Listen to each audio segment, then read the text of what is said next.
Hey guys, welcome to another episode of Operation Alpha. Today I have Richard Blank on the show. Before we get into Richard, I want to sort of give the new listeners a sort of introduction to Operation Alpha. For those that don't know, and this is your first episode, the podcast is sort of really trying to capture the entrepreneurship spirit. Really going to dive a little bit deeper into operations and people who are sort of in the business world, have scaled businesses, have operated and worked in them, knowing how hard operations is to run. Wanting to give you guys an idea of what it takes to make it and the grind that it, ultimately ensues. So with that being said, Richard, I'd love for you to introduce yourself. Michael, thank you so much for having me here today on the Operation Alpha podcast. It's great to be here. I enjoy your work and I have tons of great things to share with your audience today. All right, cool. So yeah, just tell me a little bit about, the businesses that you've run and kind of sort of like how you've gotten to where you've gotten today.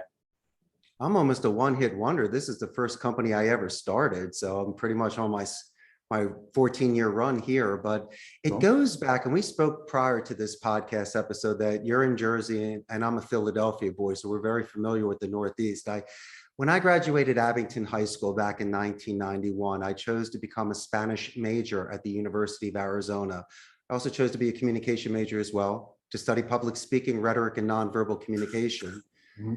I interned for Telemundo during college to get work experience, and post-grad, I worked for the importers of Corona. So all the jobs that I chose, I didn't follow the path of my friends that did medicine, law, engineering, and architecture, even Ivy League.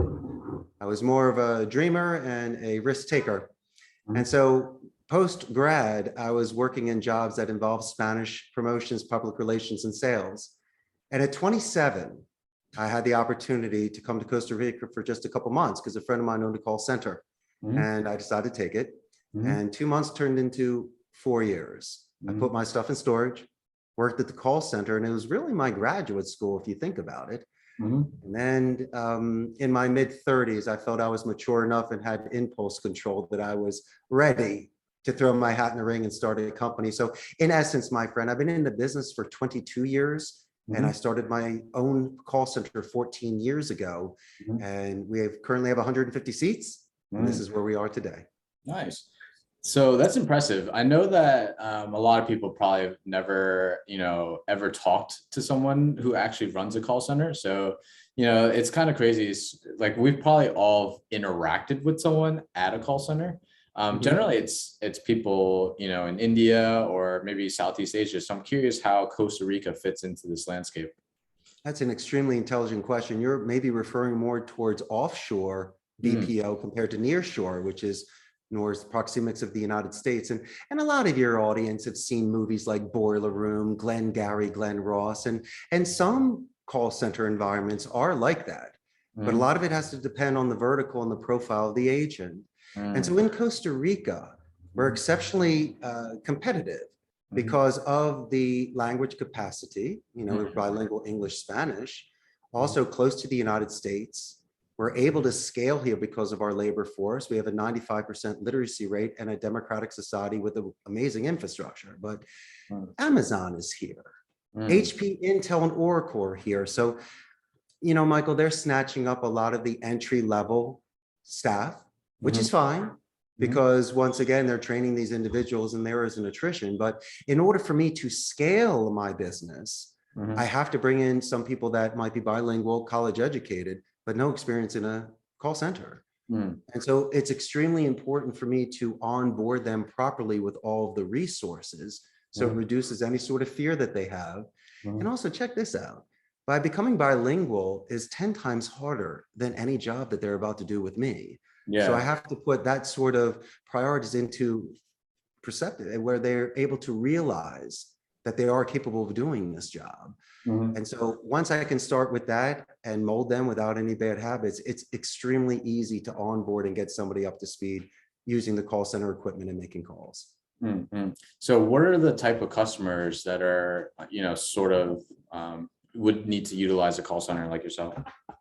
Many different types. I mean, you have certain companies that are very small and they're working out of an office or virtual where they need to, uh, they don't have enough volume for full-time agents. They might use us for some sort of overflow before, after hours or weekend work.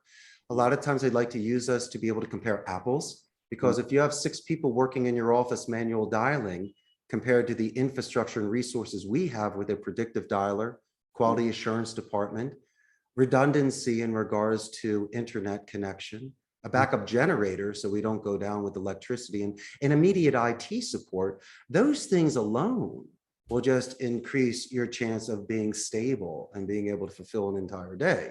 Mm. Also, in addition to that, we are experts in script writing, rebuttals.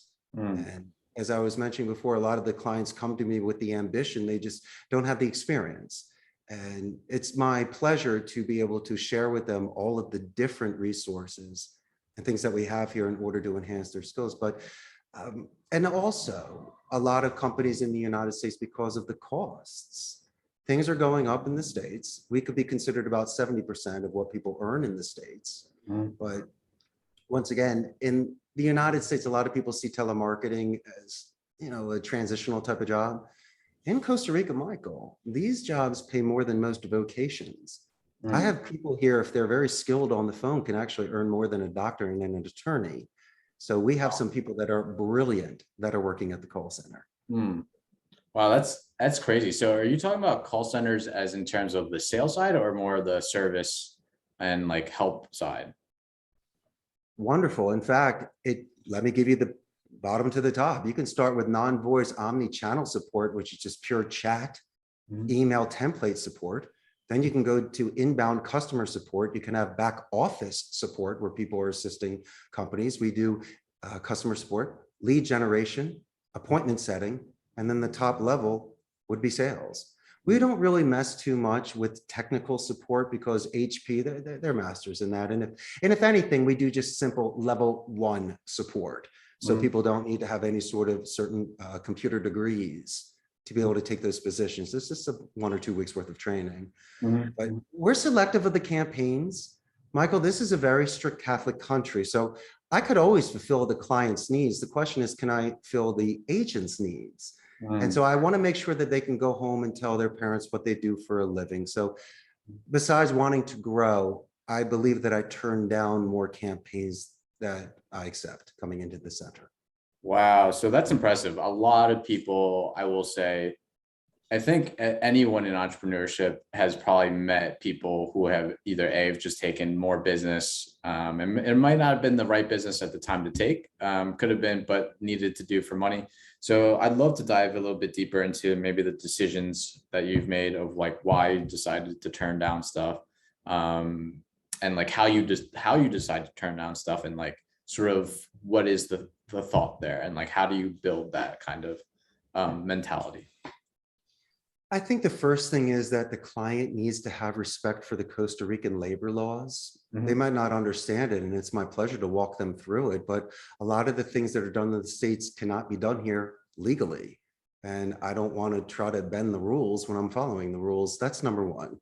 Number two, I'd like for them to be realistic in regards to their expectations. I'm not saying that I can't, but if I'm 50% more than what they're paying, let's say in India and the Philippines that you mentioned, which is fine.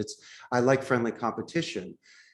If I can put your list in a predictive dialer compared to manual dialing, if I can do the Richard training, if I can onboard and give the motivation and confidence, maybe I can do 0.5 more an hour. I could do 50% more in regards to sales. But if you're asking me to double the amount of calls where you can only really speak to 10 people an hour, but you want me to do 20, I can't make up time. Mm. And so people have to be realistic on what we're capable of doing. But if they put me on a level playing field and I can show that I'm capable of bringing in that amount of volume for the price that I'm charging, then I win the account and get the seats. Mm. And thirdly, I just don't want any surprises. I Mhm. always feel, Michael, that the best relationship is not when the house is burning down, Mhm. but if something comes up, you immediately contact the client through multiple channels and you let him know what's going on, but also offer multiple suggestions. And I'm never afraid of losing an account. I'm always concerned of the fact of someone not being capable of receiving sort of feedback. And if I'm able to have that sort of relationship with a client where everyone can leave something on the table and be forthright with one another, there's no reason why that we can't weather any storms and build that sort of confidence and grow together. So when it comes to sort of like scaling the business, like I would love to learn. So I have, so maybe you could, from what I understand, you know, you're working in a call center and you sort of decided to start your own call center. Is that general, like, how was that decision made / like, how was scaling? If you can give me any indication on, like, you know, your first customers and like how you decided to like ramp up from there. It's a wonderful story to tell, but let me give you a precursor to that. So I was at my friend's call center for 4 years, and he was very generous with his time. So I got to learn customer support, retention, human resources, onboarding, accounting, even affiliate management. So I got to learn search engine optimization. And after working there for 4 years and doing my own due diligence from the inside and out, naturally you feel like you understand the business, minus the contracts and some of the, you know, financials of setting up a company. So then what happened? As I mentioned, I was in my mid-30s and I was mature and ready enough and had some money saved where I could take off a year, set up a website and start bringing in business. Now, the website went up October 4th, 2007. I landed my first account February 6th of 2008. 1 seat, 50 hours.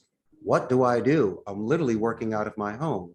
So what I did was I contacted very close to my home, a 100-seat call center that was more of a blended, mixed center, almost like a glorified internet cafe, where I could rent a station for $200 a month. Now it's an open floor plan. And so for $200, they had some IT support, some security, lights were turned on, coffee in the kitchen, and that was it. And so one by one, I was filling those seats where it was turnkey for me, where I could pay the agent, pay the taxes, pay the rent, and make my own margin. But once you start reaching a couple dozen agents, it didn't make really any sense to give this individual $3,000, $4,000, $5,000 a month. So I waited a while, saved enough money, and it cost me about 65 grand to build out a 150-seat center that I was renting. So I rented the space, built out the server room, bought the equipment. You could buy these turnkey stations for like $1,500 for a set of 3. But why not buy beautiful pine wood and make them for $500 and it's brand new where they can write on it and spill things on it.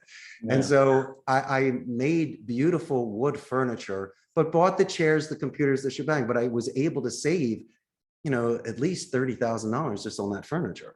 And so that sort of money went into my equipment, which then went into the accounts that I brought over and started building.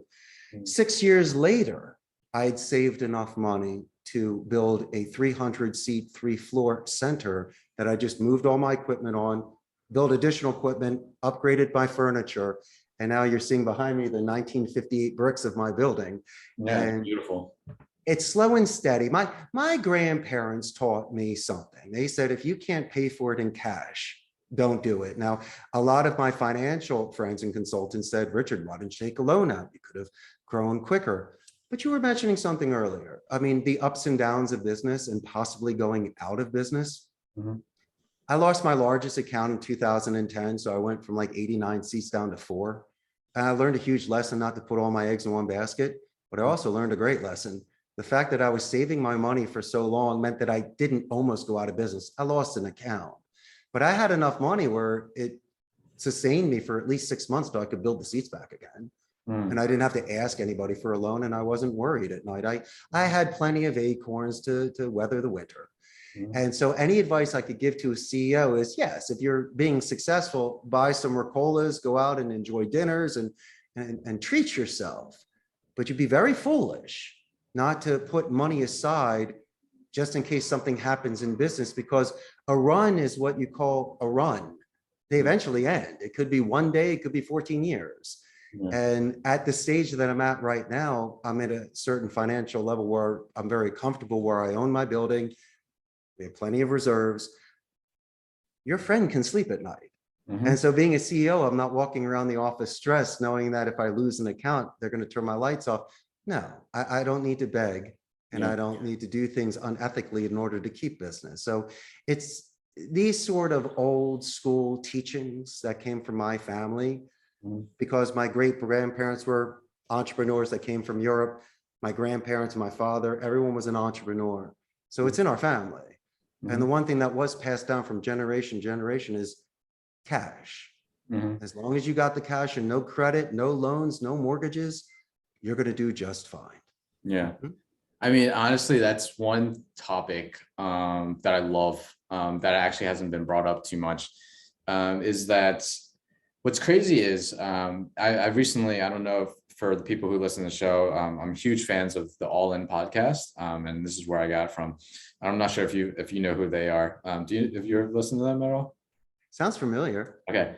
So basically, there are a bunch of VCs, and one of the things that they were saying is, within the last 6 months, the market has changed dramatically, right? Like the market for capital has changed dramatically, and it really changed from sort of like the best analogy I've heard was that it's sort of like a poker game where instead of a cash game where you can just kind of rebuy and get new funding and new money to, to keep playing the game, it's sort of like now a poker tournament, whereas like you now need to play hands for survival. You can't just take risk, and because once you're out of the game, you're out of the game. You continue, you don't win anymore, right? So Yes. knowing that, you took, you saved that money and sort of didn't take a loan to accelerate that business.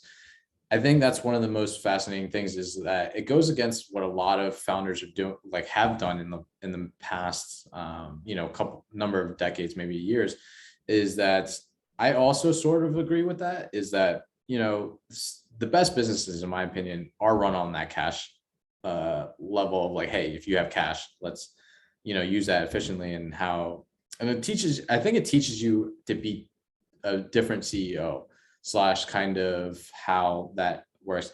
I would love to dive a little bit deeper into just that in itself. How are like, does that decision making still stand for you today? Like, how do you sort of approach that mentality with your business of knowing that, it could be a rainy day, but now you have sort of that kind of mindset in place. Well, two things. Once again, and it's an excellent thing. I'm glad to be able to talk about. I've diversified my clientele base. So if Mhm. I lose one, I'm okay. But no, as I mentioned before, being very selective of what comes in here only enables my stability. But I haven't changed. I mean, I know I'm wearing a suit now and feeling good, but I'm still the same person.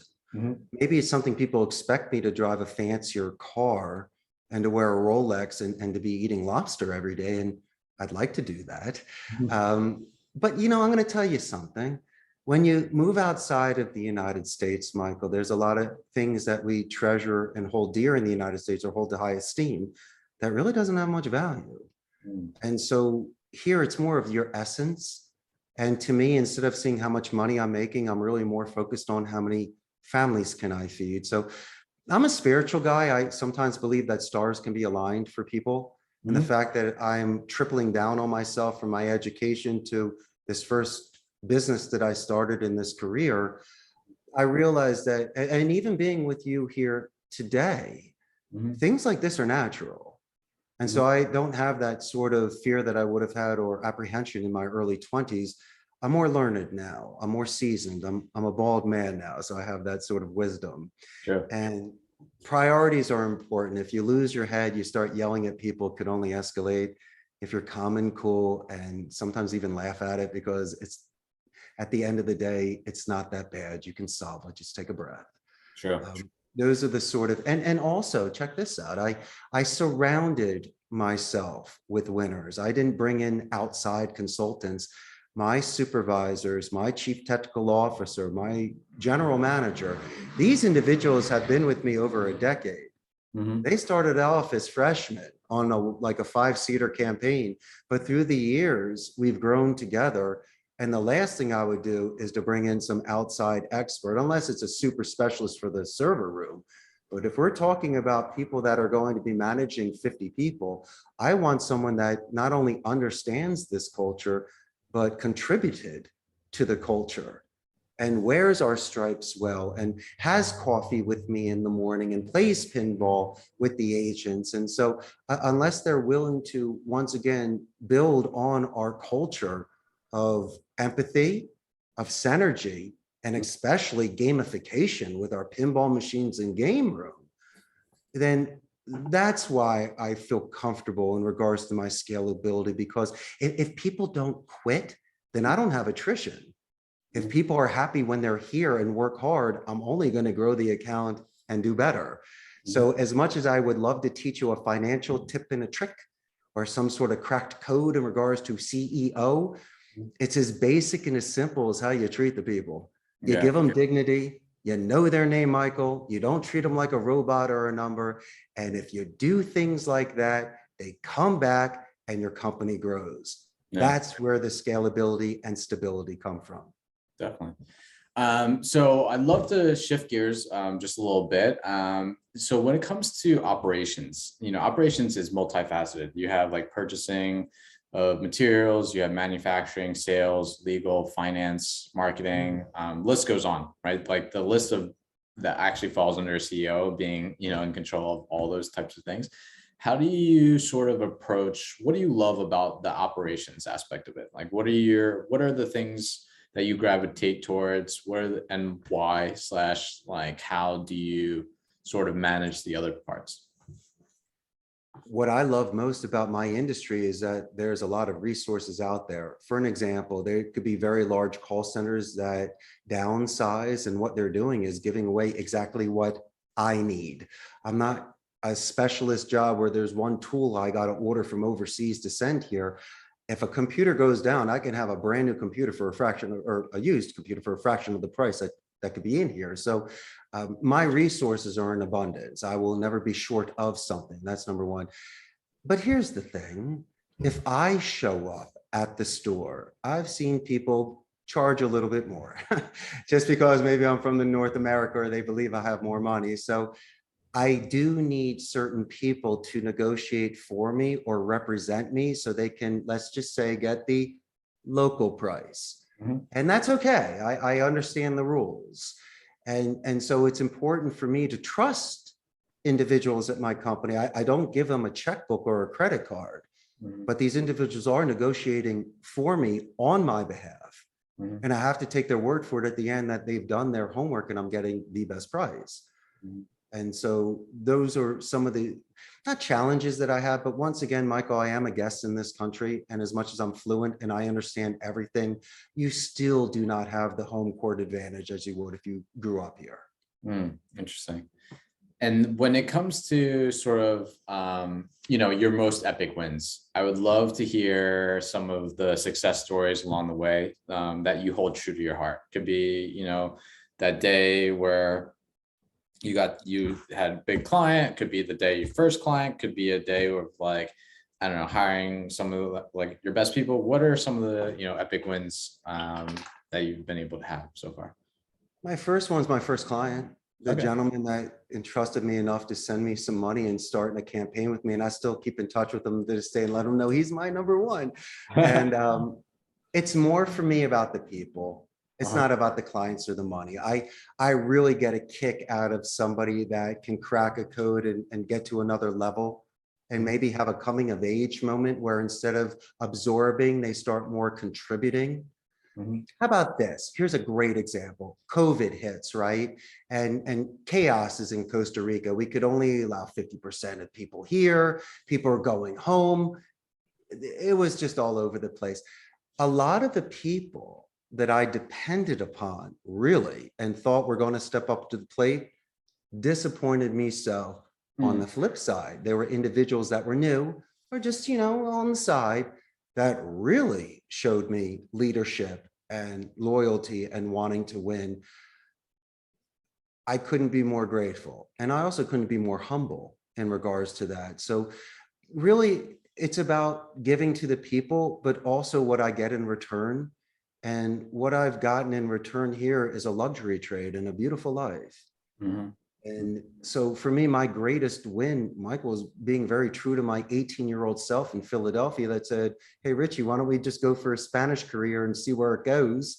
Mhm. And here we are today. So it's almost difficult to put into words and perspective, but Mhm. just my main thing is that if you have this sort of vision quest, Mhm. this sort of spiritual journey that pulls you and you could feel it, and as long as your intentions are honorable and you're doing things with good faith, you can pretty much get past your parents' guilt and live anywhere in the world. And that's what I decided to do when I was 27. And this is where we are today at 49. Yes. Nice. So moving forward, sort of like the call center world, how do you look at your business in terms of, I think maybe there's some CEOs that just want to scale to be like, the next $1 billion business. I would love to learn from you. What are your, like, how do you approach your business in terms of like growth, and how, like, do you set goals for yourself? Like, I want to be, I'm X revenue this year. I want to be X revenue next year. Like, how do you approach growth, and kind of, do you ride a wave of like, you grow as things come in, or do you grow as like, hey, I want to just, continually like actually make this like even bigger every year? What's your thoughts there? Two things affected my growth. The one is Amazon that came to Costa Rica. They increased our payrolls by about 20%.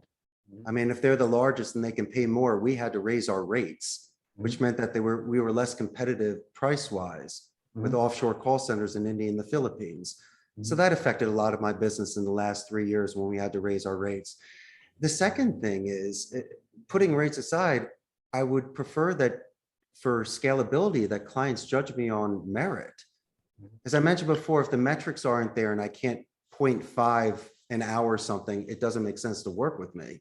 But if someone has a half decent budget and they want to ask me in regards to my experience, and as I mentioned, the merit here and the sort of caliber that we can bring to them and the accountability and structure, then I'm definitely worth my money. And so those are the things. As much as I want to grow my business, I have certain factors here in regards to price and expectations that has held me back from converting certain calls that come in. They love me and want to work with me, but sometimes their budget gets in the way. So it sounds as though you have the competitive landscape, and you're working with some of the, like, your network of business, and then some people that are coming in. Do you ever do like outreach as well to try to like find new clients, or is this mainly, Oh, things? absolutely. Okay. And as I say before, there's how many businesses in the States we could cold call each one.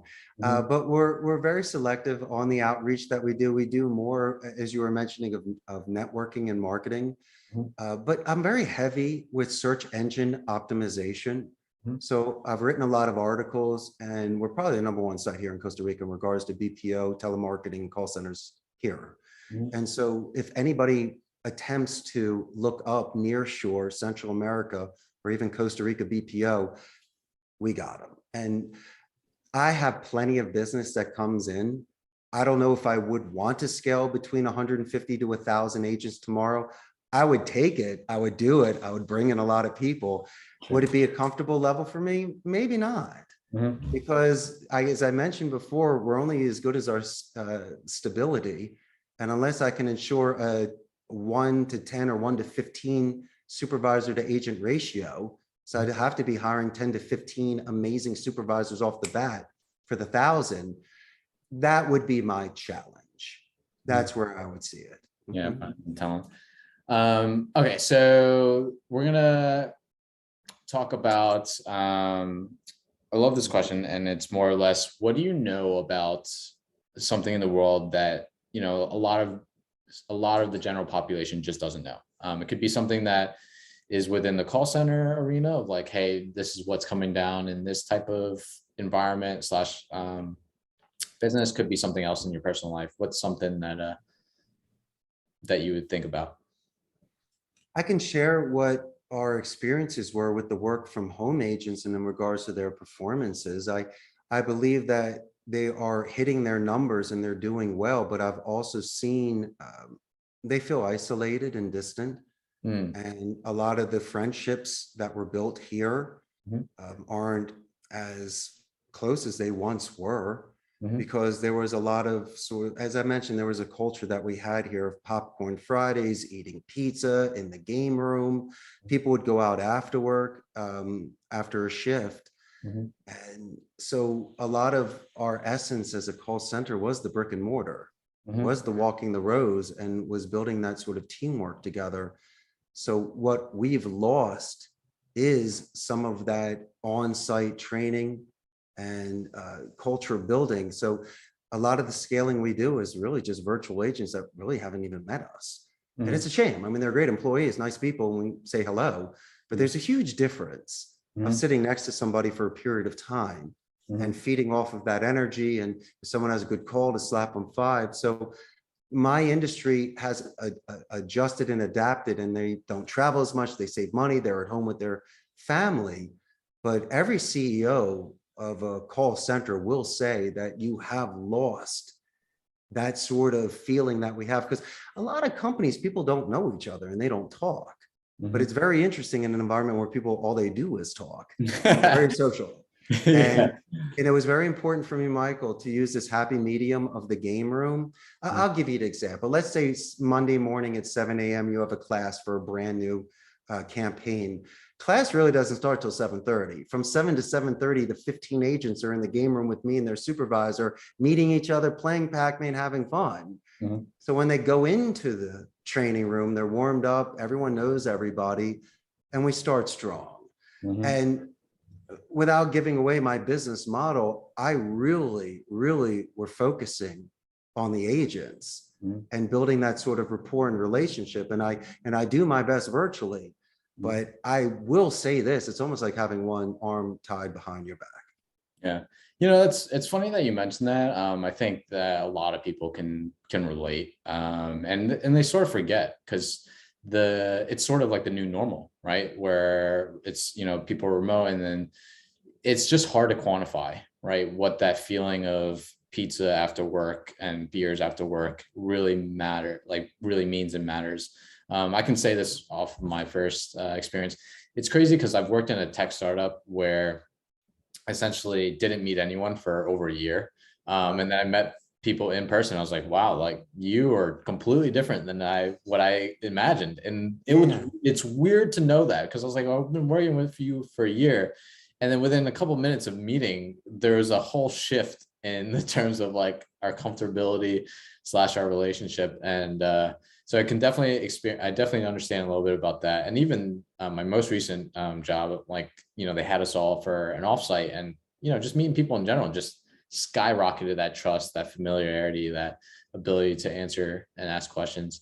What about the psychological side, Michael, Yeah. where you can let off steam or recharge your batteries? It's very tough to do that alone. Yeah. Yeah. That's the crazy aspect, too, is that being that I also work remote, during the week, just, it's a major grind, even though I talk to people like on Zooms all day, and it's still a major grind. And if I don't, meet people on the weekends, like in real life, just to like crack jokes and stuff, it can definitely be a stress builder.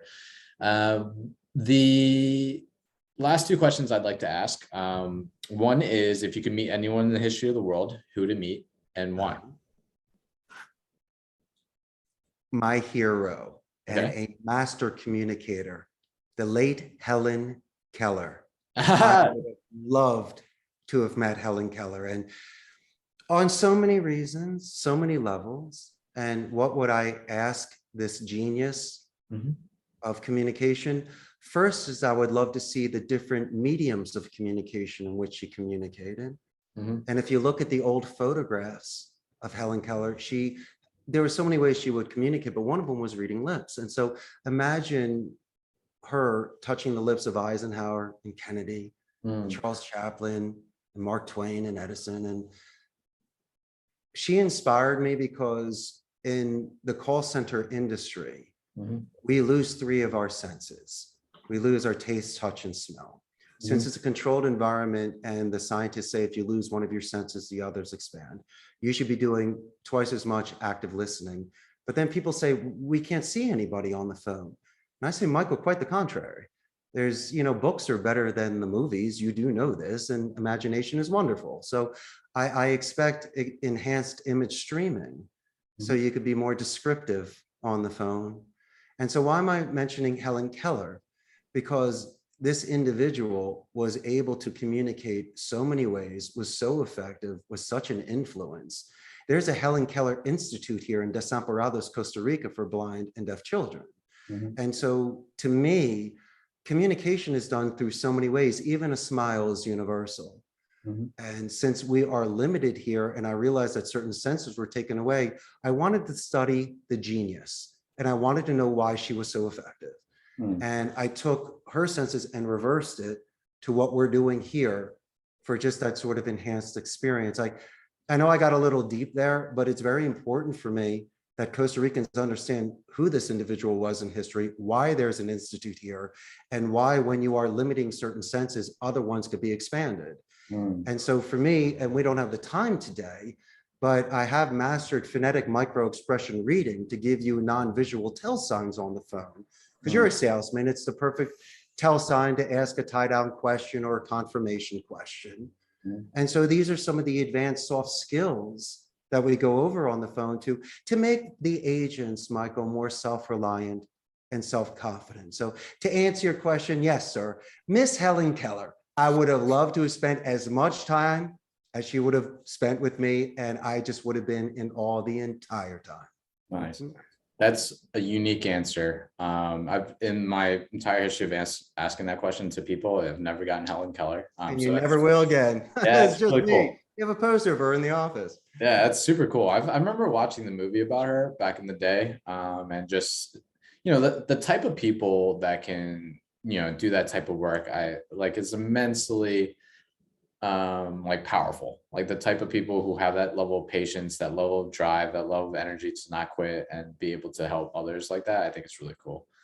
Wrapping up, one thing I like to sort of end the show with is sort of share some alpha. And what I mean by alpha is some helpful hints, tips for like that regular Joe that just is working. Could be anything about love, life, relationships, entrepreneurship, just a message that you want to share with the world, for the regular Joe to just sort of make it. Thank you, Michael. I just like to share with your audience about having me time. Yeah, I said it, me time. For me personally, I like to work out in the gym in the morning. That's my time. I like to wash my convertible on the weekends and play pinball marathons. And why do I have my own me time? It's not that I don't want to spend time with my family, friends, or my wife.